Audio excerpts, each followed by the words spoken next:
എല്ലാവർക്കും നമസ്കാരം.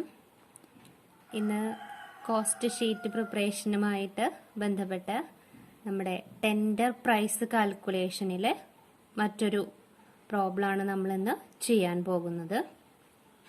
അപ്പോൾ ഇതിൻ്റെ തൊട്ട് മുൻപത്തെ ക്വസ്റ്റ്യൻ ചെയ്തിരിക്കുന്നത് കാണാത്തവരുണ്ടെങ്കിൽ താഴെ ഡിസ്ക്രിപ്ഷൻ ബോക്സിൽ ലിങ്ക് കൊടുക്കാം. എല്ലാവരും അത് കണ്ടതിന് ശേഷം ഇത് ചെയ്യാം. ഓക്കെ, നമുക്ക് ക്വസ്റ്റ്യനിലേക്ക് കടക്കാം. From the following information, prepare a cost sheet of modern radio company for the year ending 31st December 2010. Stock of materials on 1/1/2010. Stock of materials on 31st December 2010. Purchase of materials, factory wages, factory expenses, establishment expenses, stock of finished goods on 1/1/2010, stock of finished goods on 31st December 2010, sales. ഇത്രയും informations ആണ് നമുക്ക് തന്നിരിക്കുന്നത്. ഇത്രയും informations വെച്ചുകൊണ്ട് എങ്ങനെ ഒരു cost sheet prepare ചെയ്യാമെന്നുള്ളത് മുൻപത്തെ വീഡിയോകളിലൊക്കെ നമ്മൾ ചെയ്തിട്ടുണ്ട്. കോസ്റ്റ് ഷീറ്റ് പ്രിപ്പറേഷൻ അത് കാണാത്തവരുണ്ടെങ്കിൽ കോസ്റ്റ് ഷീറ്റിന്റെ പ്രോബ്ലംസും അതുപോലെ തന്നെ അതിന്റെ ഫോർമാറ്റും മുമ്പത്തെ വീഡിയോകളിലുണ്ട്, അത് കാണുക. അതിനുശേഷം ഇതിലേക്ക് കടക്കുക കേട്ടോ. അപ്പൊ നമുക്ക് എങ്ങനെയാണ് ഈ ഇൻഫോർമേഷൻ വെച്ചിട്ട് ഒരു കോസ്റ്റ് ഷീറ്റ് ചെയ്യാന്നുള്ളത്. ഓക്കെ, ഇവിടെ നമ്പർ ഓഫ് റേഡിയോസ് മാനുഫാക്ചറിങ് തന്നിരിക്കുന്നത് 2000 ആണ്. അതായത് 2000 റേഡിയോസ് മാനുഫാക്ചർ ചെയ്തിട്ടുള്ളതിന്റെ ഇൻഫോർമേഷൻസ് ആണ് നമുക്ക് മുകളിൽ തന്നിരിക്കുന്നത്. ഇതിൽ കൺഫ്യൂഷൻ വരുന്നത് സ്റ്റോക്ക് 2 വരുന്നുണ്ട്, ഇവിടെയും സ്റ്റോക്ക് 2 ഉണ്ട്. അപ്പോൾ കഴിഞ്ഞ വീഡിയോസിൽ പറഞ്ഞിരുന്നു എങ്ങനെയാണത് തിരിച്ചറിയാം നമുക്ക്. 1/1/2010. അപ്പോൾ 1/1 കണ്ടു കഴിഞ്ഞാൽ അത് ഓപ്പണിംഗ് സ്റ്റോക്ക് ആണ്. അപ്പോൾ ആദ്യം തന്നിരിക്കുന്നത് opening stock of raw material ആണ്.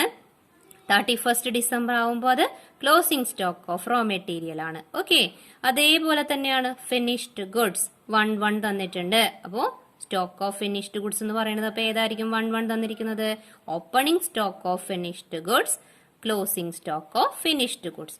സെയിൽസ് തന്നിട്ടുണ്ട്. ഇൻഫർമേഷനിൽ കൃത്യമായി പറയുന്നു 2000 റേഡിയോസ് ആണ് മാനുഫാക്ചർ ചെയ്തിരിക്കുന്നത്. ഇതുവരെയാണ് നമ്മൾ എന്താ വെച്ചാൽ നമുക്ക് സാധാരണ ഒരു കോസ്റ്റ് ഷീറ്റ് പ്രിപ്പയർ ചെയ്യാൻ ഇതുവരെയുള്ള ഇൻഫർമേഷൻ ആണ് വേണ്ടത്. ഇനി ഇവിടെ എന്താണ് എക്സ്ട്രാ പറഞ്ഞിട്ടുള്ളത്? The company wants to quote for a contract for supply of 600 radio during the year 2011. 2011 company ഒരു 600 റേഡിയോ സപ്ലൈ ചെയ്യാൻ ആഗ്രഹിക്കുന്നുണ്ട്. അപ്പോൾ 600 റേഡിയോ സപ്ലൈ ചെയ്യാനായിട്ടുള്ള ടെൻഡർ പ്രൈസ് ആണ് നമുക്ക് ഇവിടെ കണ്ടുപിടിക്കേണ്ടത്. അപ്പോൾ 600 എന്നുള്ളത് അണ്ടർലൈൻ ചെയ്ത് വെക്കാം. നമുക്ക് 2000ന്റെ ഇൻഫർമേഷൻസ് തന്നിട്ടുണ്ട്. നമുക്ക് ടെൻഡർ ചെയ്യേണ്ടത് 600 റേഡിയോസിനാണ്. The radios to be quoted are of uniform quality and make and are similar to those manufactured in the previous year, but the cost of materials has increased by 15% and cost of factory labor by 10%. എങ്ങനെയാണോ 2000 റേഡിയോസിന് ഉണ്ടായിരുന്ന quality അതേ quality maintain ചെയ്തുകൊണ്ട് തന്നെയായിരിക്കണം 600 റേഡിയോസും ഉണ്ടാക്കേണ്ടത്. പക്ഷെ ഒരു വ്യത്യാസമുണ്ട്. എന്താണ് വ്യത്യാസം? കോസ്റ്റ് ഓഫ് മെറ്റീരിയൽ 15% കൂടുന്നുണ്ട്. അതുപോലെ തന്നെ ഫാക്ടറി ലേബറും 10% കൂടുന്നുണ്ട്. അപ്പോൾ ഈ രണ്ടും അണ്ടർലൈൻ ചെയ്ത് വെക്കുക. ഏതൊക്കെയാണ്? കോസ്റ്റ് ഓഫ് മെറ്റീരിയൽസ് 15% കൂടുന്നു, കോസ്റ്റ് ഓഫ് ഫാക്ടറി ലേബർ 10% കൂടുന്നു. ബാക്കിയുള്ള എല്ലാ എമൗണ്ടുകളുടെയും പെർ യൂണിറ്റ് എന്തായിരിക്കും? സെയിം ആയിരിക്കും. അപ്പോൾ ഇതിന്റെ മാത്രമേ പെർ യൂണിറ്റിന് വ്യത്യാസം വരുന്നുള്ളൂ. അപ്പോൾ ഈ 2 പോയിന്റും നോട്ട് ചെയ്ത് വെക്കുക. Prepare a statement showing the price to be quoted to give the same percentage of profit on turnover as was realized during the year 2010.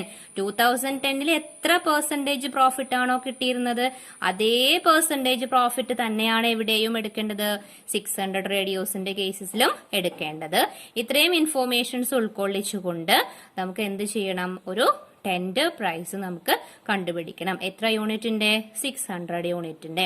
അപ്പൊ ഇതിൽ ഇങ്ങനെ ഒരു ക്വസ്റ്റ്യൻ തരുമ്പോൾ ആദ്യത്തെ സ്റ്റെപ്പ് എന്താണ്? 2000 റേഡിയോസിന്റെ ഒരു കോസ്റ്റ് ഷീറ്റ് പ്രിപ്പയർ ചെയ്യണം. എങ്ങനെ ചെയ്യണം?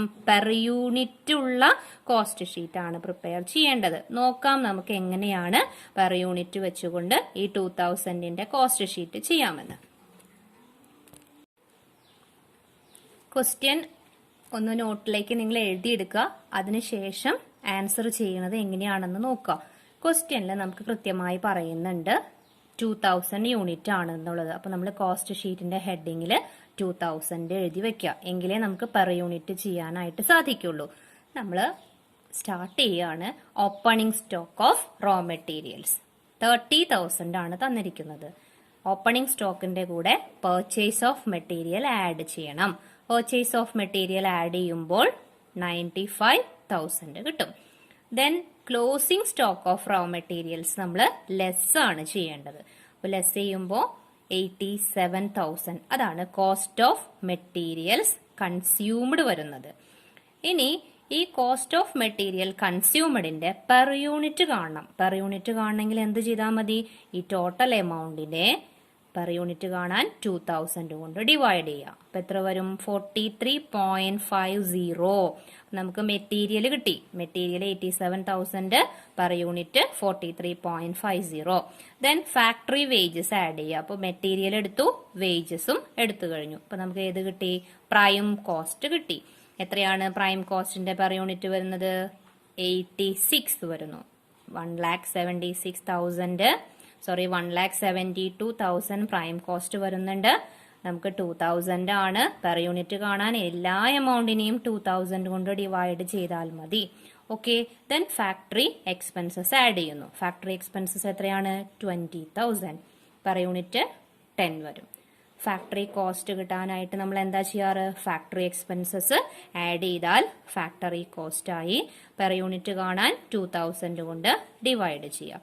Then establishment expenses. Establishment expenses തന്നിട്ടുണ്ട് 12,000. അപ്പൊ പെർ യൂണിറ്റ് കാണാൻ എന്ത് ചെയ്താൽ മതി? 12,000നെ 2000 കൊണ്ട് നമ്മൾ ഡിവൈഡ് ചെയ്തു. അപ്പൊ നമുക്ക് എത്രയാന്ന് കിട്ടി? 6. ഓക്കെ ആണല്ലോ. ഇനി നമുക്ക് കോസ്റ്റ് ഓഫ് പ്രൊഡക്ഷൻ ആയിക്കഴിഞ്ഞു. എത്രയാണ്? 2,04,000 ആണ്. അതിന്റെ പെർ യൂണിറ്റ് വരുന്നത് 102 രൂപ. ഓക്കെ ആണല്ലോ. അപ്പൊ ഇതുവരെയാണ് നമുക്ക് പെർ യൂണിറ്റുകൾ ആവശ്യമായിട്ട് വരുന്നത്. ഓക്കെ. ഇനി അടുത്ത സ്റ്റെപ്പിലാണ് കോസ്റ്റ് ഓഫ് പ്രൊഡക്ഷന്റെ കൂടെയാണ് നമ്മൾ ഏത് ആഡ് ചെയ്യാറുള്ളത്? Opening stock of finished goods add ചെയ്യാറുള്ളത്. എത്രയാണ് opening stock of finished goods വരുന്നത്? 10,000. അപ്പൊ 10,000 ആഡ് ചെയ്യുമ്പോൾ ഇപ്പൊ നമ്മൾ എത്രയായി? നമ്മുടെ amount 2,14,000. Then less closing stock of finished goods 34,000. അപ്പൊ നമുക്ക് ടോട്ടൽ കോസ്റ്റ് കിട്ടിക്കഴിഞ്ഞു 1,80,000. ഇനി നമുക്ക് ഇവിടെ സെയിൽസ് ആണ് ക്വസ്റ്റ്യനിൽ തന്നിരിക്കുന്നത് 1,98,000.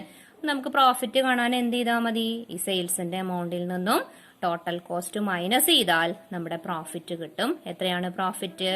18,000. ഇനി ഇത് കിട്ടിക്കഴിഞ്ഞാൽ നമ്മുടെ അടുത്ത സ്റ്റെപ്പാണ് എത്ര പെർസെന്റേജ് ആണ് പ്രോഫിറ്റ് എന്നുള്ളത് കണ്ടെത്തണം. അതായത് നമുക്ക് വന്ന കോസ്റ്റ് 1,80,000 ആണ്, പ്രോഫിറ്റ് 18,000 ആണ്. അപ്പോ കോസ്റ്റിന്റെ എത്ര ശതമാനമാണ് പ്രോഫിറ്റ് എന്ന് കണ്ടെത്തണം. അതിന് എന്ത് ചെയ്താൽ മതി? പ്രോഫിറ്റിനെ ഈ ടോട്ടൽ കോസ്റ്റ് കൊണ്ട് ഡിവൈഡ് ചെയ്ത് 100 കൊണ്ട് മൾട്ടിപ്ലൈ ചെയ്താൽ എത്ര പെർസെന്റേജ് ആണ്? ഇതിപ്പോ എമൗണ്ടിലാണ് കിട്ടിയിരിക്കുന്നത്, നമുക്കത് എന്തിലോട്ട് മാറ്റണം? പെർസെന്റേജ് ആയിട്ട് അറിയണം. അപ്പൊ അതിനുവേണ്ടി നമ്മൾ വർക്കിംഗ് നോട്ടിൽ അത് കാണിക്കുക. Percentage of profit on cost. Profit നമുക്ക് കിട്ടിയിട്ടുണ്ട് 18,000 divided by total cost 1,80,000. 1,80,000 into 100. നമുക്ക് എത്ര കിട്ടി? 10% ആണ്. അതായത് നമുക്ക് ടോട്ടൽ വന്ന കോസ്റ്റിന്റെ 10% നമ്മൾ പ്രോഫിറ്റ് എടുത്തിരിക്കുന്നത്. ആ 10% കൂട്ടിയിട്ടാണ് സെയിൽസ് നമ്മൾ എത്രയാക്കിയിരിക്കുന്നത്? 1,98,000.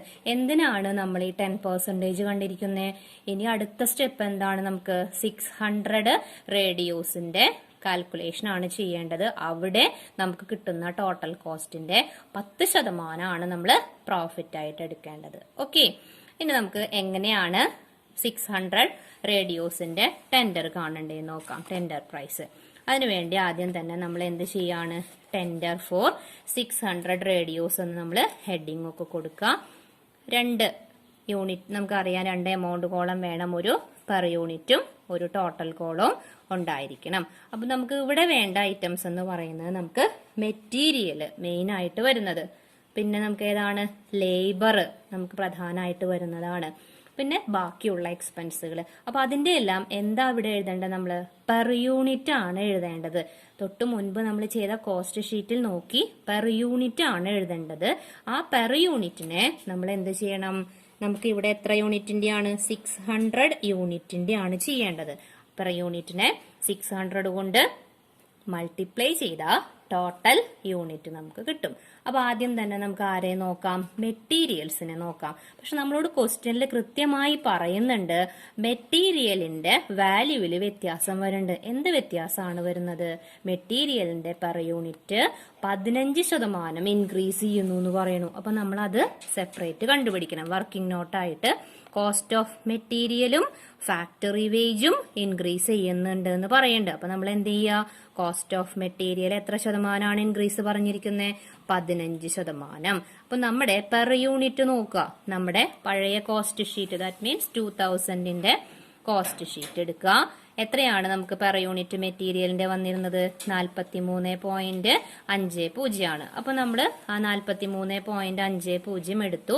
അതിന്റെ 15% കൂടി എന്നാ പറയണേ. അപ്പൊ എത്രയാണ് 15% വരിക? അതിന്റെ 6.525 ആണ്. അതിന്റെ അർത്ഥം 43.50 കൂടെ ഈ 6.525 കൂടെ ആഡ് ചെയ്യുക. അപ്പോൾ മെറ്റീരിയലിന്റെ പെർ യൂണിറ്റ് ഇപ്പൊ എത്രയായി? 50.025. അപ്പൊ എപ്പോഴും ഇതുപോലെ ഇൻക്രീസ് വന്നു എന്ന് പറയുന്നുണ്ടെങ്കിൽ ആ ഇൻക്രീസ് എത്രാന്ന് കണ്ടുപിടിക്കണം. അതിനുശേഷമേ നമ്മൾ ഇവിടെ അത് എന്ത് ചെയ്യാൻ പാടുള്ളൂ? എഴുതാൻ പാടുള്ളൂ. ഇപ്പൊ നമുക്ക് കിട്ടിക്കഴിഞ്ഞു മെറ്റീരിയൽ എത്രയാണ്? 50.025. അപ്പൊ നമ്മൾ തെറ്റാതിരിക്കാനായിട്ട് ഇവിടെ ബ്രാക്കറ്റിൽ എത്രയായിരുന്നു നമ്മുടെ പെർ യൂണിറ്റ്? 43.50 ആയിരുന്നു. അതിന്റെ കൂടെ എത്ര ശതമാനം കൂടി എന്നാ പറയുന്നേ? 15% കൂടി. അത് ഇവിടെ ഒന്ന് എഴുതി വെക്കുന്നത് നന്നായിരിക്കും. അപ്പൊ ഇപ്പൊ നമുക്ക് എത്രയാണ് നമ്മുടെ എമൗണ്ട് കിട്ടിയത്? 50.025. അപ്പൊ നമ്മൾ പെർ യൂണിറ്റ് കോളത്തില് അത് എഴുതുക. ഇനി എമൗണ്ട് കോളം കിട്ടാൻ എന്ത് ചെയ്താൽ മതി? 50.025നെ 600 കൊണ്ട് മൾട്ടിപ്ലൈ ചെയ്യുക. അപ്പൊ എത്ര വരും?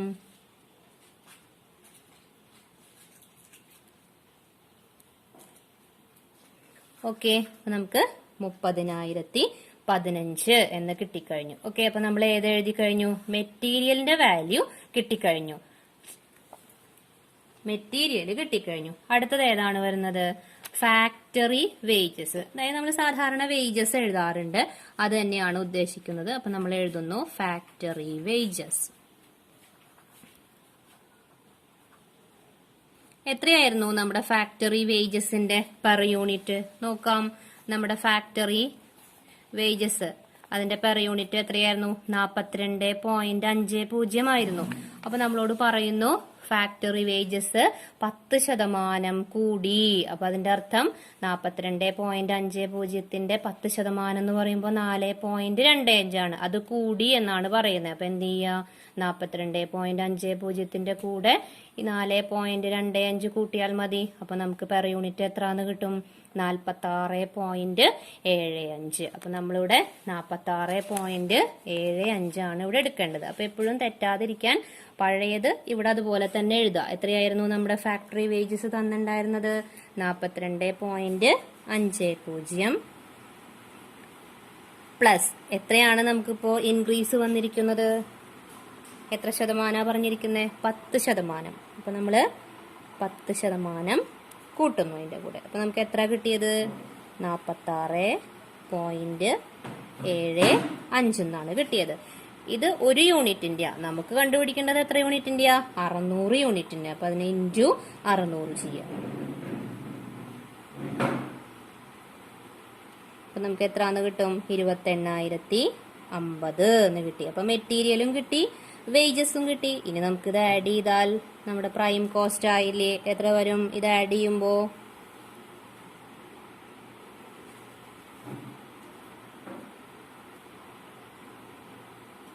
അതുപോലെ ഇവിടെയും ആഡ് ചെയ്യാം.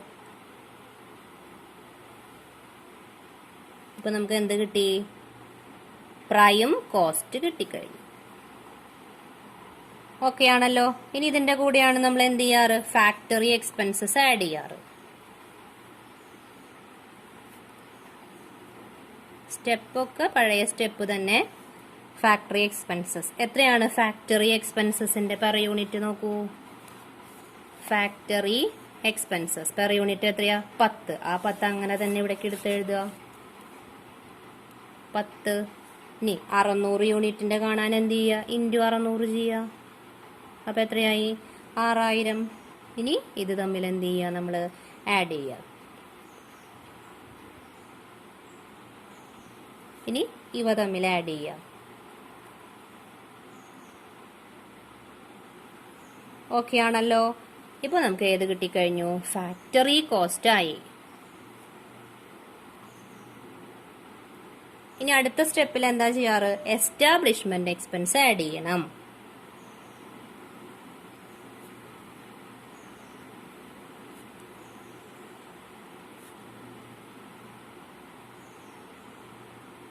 നോക്കാം എത്രയാണ് നമ്മുടെ എസ്റ്റാബ്ലിഷ്മെന്റ് എക്സ്പെൻസസ് പെർ യൂണിറ്റ് വരുന്നത്? 6 രൂപയാണ് അല്ലേ? അപ്പൊ നമ്മൾ അതേ 6 രൂപ തന്നെ ഇവിടെ എഴുതുക. ഇനി നമുക്ക് വേണ്ടത് 600 യൂണിറ്റിന്റെയാണ്. അപ്പൊ ഇൻറ്റു 600 ആഡ് ചെയ്യാം. ആദ്യം ഇവ തമ്മിൽ ആഡ് ചെയ്യാം. അതിനുശേഷം ഇവ തമ്മിൽ ആഡ് ചെയ്യാം.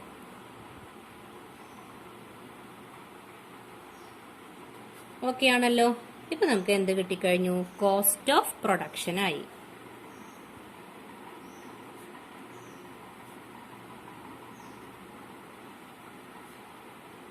ഇനി അടുത്ത സ്റ്റെപ്പിലാണ് നമ്മൾ എന്ത് ചെയ്യാറുള്ളത്? ഇതിന്റെ കൂടെ പ്രോഫിറ്റ് ആഡ് ചെയ്യും. കോസ്റ്റ് കിട്ടി. ഇനി കോസ്റ്റ് കിട്ടിയാൽ നമ്മുടെ പ്രോഫിറ്റ് ആഡ് ചെയ്യാം.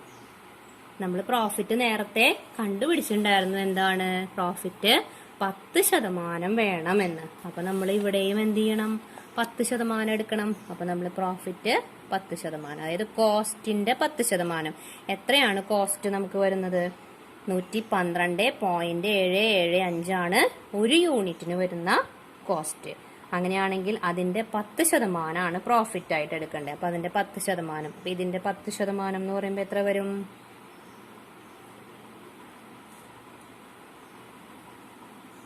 ഓക്കെ, അതേപോലെ ഈ എമൗണ്ടിന്റെ 10%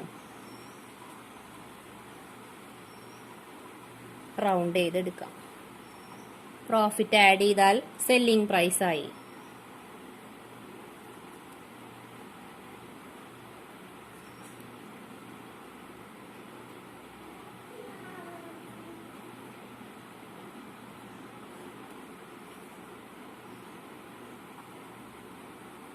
സെയിൽസ് കിട്ടിക്കഴിഞ്ഞു. അപ്പൊ ഇവിടെ നമ്മൾ ഒരു യൂണിറ്റിന് 124 രൂപ നമുക്ക് എന്തായി കഴിഞ്ഞു? 124.053 ആണ് ഒരു യൂണിറ്റ് റേഡിയോയ്ക്ക് നമ്മൾ നിശ്ചയിച്ചിരിക്കുന്ന സെല്ലിംഗ് പ്രൈസ്. അങ്ങനെ നിശ്ചയിച്ചാൽ മാത്രമേ 2000 യൂണിറ്റ് വിറ്റപ്പോഴുണ്ടായിരുന്ന പോലെ നമുക്ക് 10% പ്രോഫിറ്റ് കിട്ടുള്ളൂ. അപ്പോൾ വളരെ സിമ്പിൾ ആണ് ചെയ്യാനായിട്ട്. ആദ്യം 2000 റേഡിയോസിന്റെ നമ്മൾ സാധാരണ പോലെ ഒരു കോസ്റ്റ് ഷീറ്റ് ചെയ്യുക. പെർ യൂണിറ്റ് കോളം ചെയ്യണം നമുക്ക്. കാരണം ഇവിടെ പെർ യൂണിറ്റ് ചെയ്യുമ്പോഴാണ് ഒരു യൂണിറ്റിന്റെ കിട്ടുക.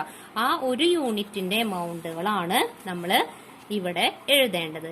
ആ ഒരു യൂണിറ്റിന്റെ എമൗണ്ട് എഴുതുമ്പോൾ ശ്രദ്ധിക്കണം, ഏതിന്റെ മെറ്റീരിയൽ മാത്രമാണ് കൂടിയിരിക്കുന്നത്, അല്ലെങ്കിൽ ഏതിന്റെ പെർസെന്റേജ് കൂടി ഏത് കുറഞ്ഞു എന്നുള്ളത് നോക്കണം. ഇവിടെ രണ്ടിന്റെയും കൂടിയേക്കാണ്. അപ്പൊ അത് കൂടിയത് മാത്രം കൂട്ടി എഴുതുക, ബാക്കി ഒന്നിനും മാറ്റില്ല.